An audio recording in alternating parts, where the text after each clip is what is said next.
За ямар ч эмнэлэг эмчийн сэргийлэх байгууллагын хамгийн гол зүйл бол маш сайн үндэслэлтэй онш байдаг. За энэ оншин дотор бол одоо орчин цагийн янз бүрийн өндөр түвшингийн багшнаас гадна өнөөдөр уламжлалт ангаа ухаан, аюурведийн ангаа ухаан, төвд ангаа ухаан хэрэгжилж ирсэн сул сонирхолтой арга бол өөрийнхөө байдлаа хадгалсаар байгаа.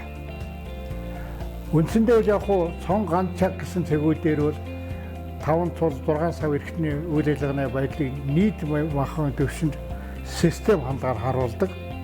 Тэгэхээр одоо энэ багшнуудын өгтгөнүүдийг бол компьютер ашиглаж хиймэл оюун ухааны орчинд одоо оруулсан нэг багж бол одоо манай дээр байдаг.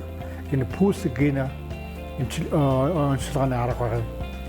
Би ч нь бол Хүн ТV Бортон хамаарт бүгдийг цосон эсцэн зохион бүтээсэн эрдэмтдчүүд энэ хол жирэлтэн эмнэлгийн эрдэмтэд шинэ анхаа сургуулийн эрдэмтэд. Тэгэхээр бидний энэ зохион бүтээсэн систем загвар энэ багш хоёр бол хоорондоо бие биенийг ойлголцдог. Өгтөнүүд нь үнцэндээ энд байж байдаг.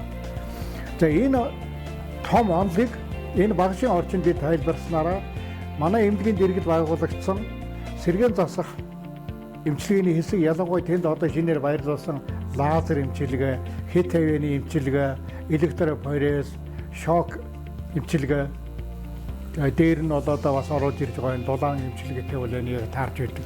За энэ багшин доторгоо бас нэг их чухал өгтгөн бүлийн өгтөд ген.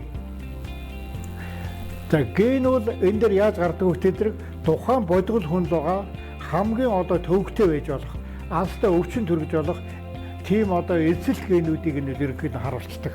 Тэр нь бас яг өвчтнийхөө ерөнхий зөвөр онцтойгоо яг таараад яваад байдаг. Тэрийг бол бид бас олон улсын давтамжаар тогтоосон нэг дэлхийн бас нэлээд гайгүй төвшингийн сэтгүүл бас материалууд хэвлэгдсэн оюутны эдийн засгийн ажлууч явуулдаг, магистр, докторийн ажил явуулдаг юм байна.